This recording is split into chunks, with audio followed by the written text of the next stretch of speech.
I'm going to share a little story now.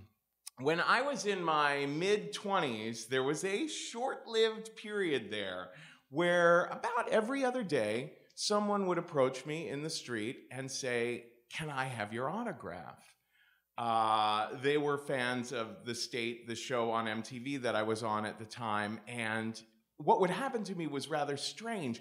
My face would go numb, and I'd instantly think, "Oh boy, this person's actually just disappointed that they didn't run into a more popular member of the state, not the lame redheaded one." And it was a strange situation that I kept putting myself in because the state itself was extremely competitive, right? So anytime anything nice would happen to me, I could instantly think, yeah, whatever, Kevin, other members of the state are doing better. So at a certain point, we had a month off, and I thought, you know what? Maybe I should just get away from the group for a little while and try to kind of drown some of this negativity out of me. So I bought a ticket for this sort of magical mystery tour kind of bus trip. It's kind of like Burning Man on wheels, this bus that goes from New York to San Francisco. And the vehicle is just many decades old. And it's been refurbished by hippies with, like, you know, bunk beds and refrigerators and probably a pretty steady stream of pubic lice. The thing was meant to fit about like 25 to 30 people, but on the trip I went on, they booked for 40 people. So they were like, yeah, your trip is extra special that way. There were two drivers. Their names were Bob and Brian, and they were like these California dudes with big beards, and they were never, ever clear about instructions about what we were doing, except pretty much every day they would remind us, hey, passengers should share their drugs with the drivers. Everyone was pretty young, except for about 10 Germans, tourists, that just sat at the back of the bus talking amongst themselves. The rest of us were in our 20s, just American kids who loved to party, and that's pretty much what we did. And I look back at a journal entry recently from that time, and there I am beating myself up. I'm saying, way to go, Kevin. You came on this trip to clear your head. Oh, well. So one day, it's a very hot and dusty day, and we're in the desert in Colorado, and someone yells from the bus, "Oh my God, there's a stream!" So the bus stops, and everyone jumps off, and we run up to the stream, and we find it's not really a stream. It's kind of like a bubbling stew of mud.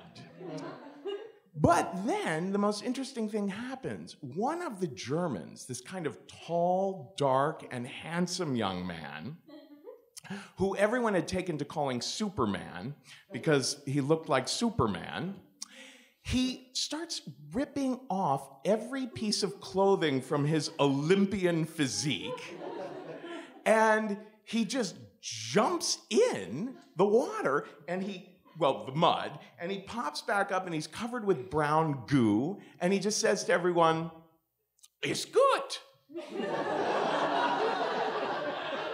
And it was so weird, because we had all taken him to be this dull, shy guy, but now it was like, whoa, wait, nature man is leading the way. So within about 2 minutes, all 40 of us were naked and in the mud right along with him. That's when Bob and Brian said, "Oh no, man, now everyone's got to get clean." So they drove us to this campsite where there would be showers. But once we got to the campsite, Superman sees out the window there's another body of liquid out there. It's the Colorado River. And it's just sparkling and silver, and it looks so refreshing. And everyone goes off to go take their showers, but Superman just heads straight on down there and dives right on in. And a girl next to me says to Bob, one of the drivers, are we allowed to swim in that? And he said, well, that guy is.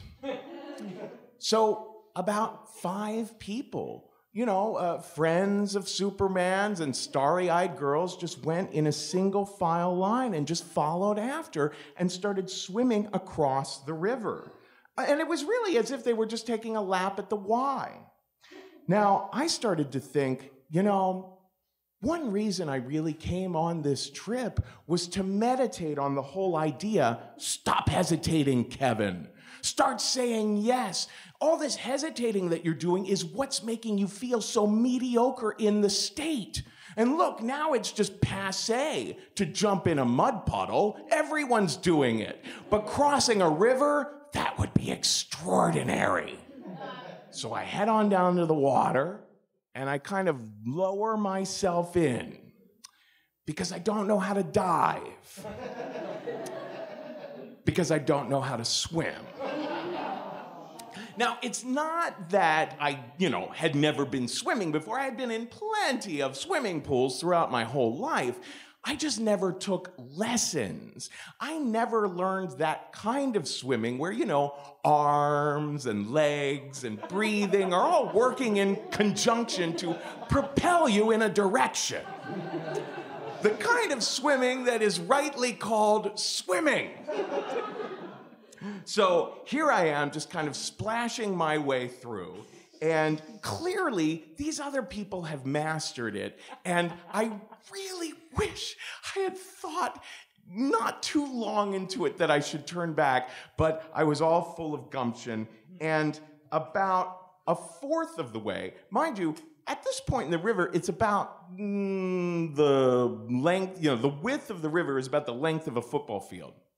About a fourth of the way through, I start thinking, fuck, I am really out of breath, and my arms and legs are aching. And then I notice that water is just like socking me in the face, like with a right hook. And then I can see, oh shit, I'm not even behind everyone. I'm going with the current. I'm moving diagonally. So even then, I'm self-conscious. Even then, I find myself thinking, way to go, Kevin. You're not doing as well as the other 5. Well, pretty soon I notice, my legs are no longer hitting the surface. They're kind of being pulled down. And every now and then, water was just covering my head completely. And I'm about halfway across when I think, I might not make it. Now, the swimmer in front of me was this adorable lesbian girl from Texas named Kim. And the two of us had actually become kind of friendly. A couple days prior, she had said to me, "You may be the funniest white boy I know," which was odd for a white person to say.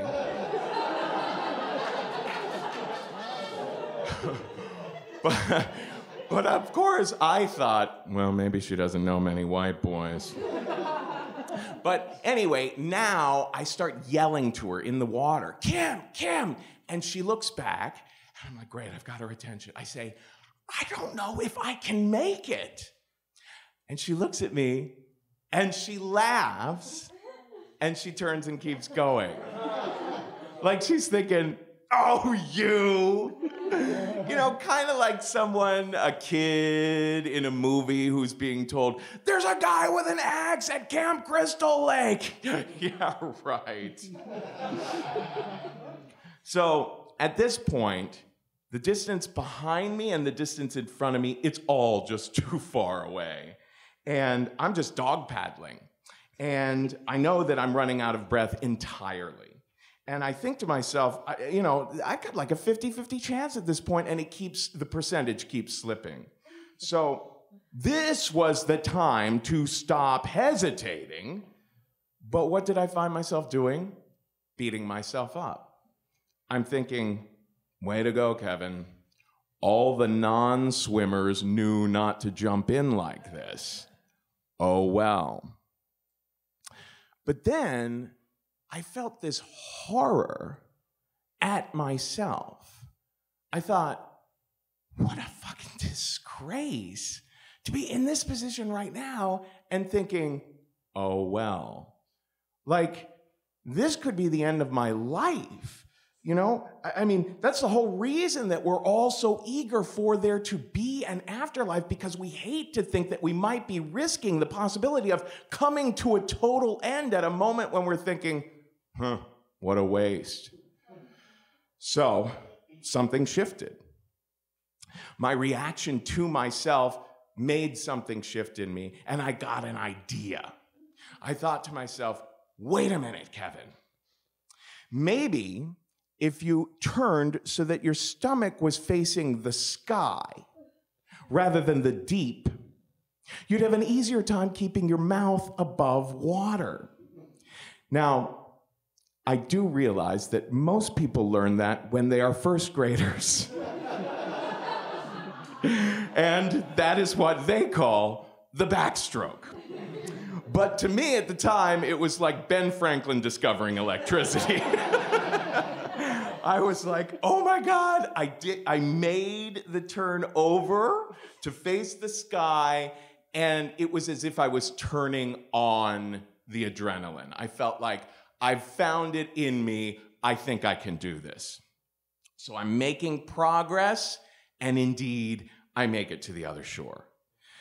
When I get there, I am just heaving and heaving for air as if, you know, the world is running out of it. And Kim comes up to me and she says, oh my God, are you okay? And I say, Kim, I was serious when I said I didn't think I could make it. And she says, oh no, that's terrible because there's no time to rest, sweetie. The bus is leaving. I look across the river, everyone's waving, and Superman and all of his cohorts are already halfway back across the river. I'm like, what the fuck am I gonna do? And Kim says, wait a minute, I have an idea. She saw that down the river was coming a little raft full of Boy Scouts. She said, I'll swim up to them and tell them to come get you. So that's where I found myself, on a raft with about 6 8-year-old boys with giant orange life jackets on, just staring at me. And the scoutmaster was this kind of football coach kind of guy who clearly did not think very highly of me. He was trying to make a teachable moment out of this to the kids, like I wasn't even there. He said, boys, this just goes to show you. If you are in a situation where you're gauging whether or not you can handle a certain stretch of water, you're going to want to use what I like to call common sense. But then I noticed that he looked down to the littlest boy there, kind of a puny boy, and I got the feeling, oh, that must be his son. Because then he said, and don't ever think that when you see someone out there swimming far, that you gotta go out there and do better. Because you got your own things, you can do better. And I keep that voice in my head to this day. Thank you.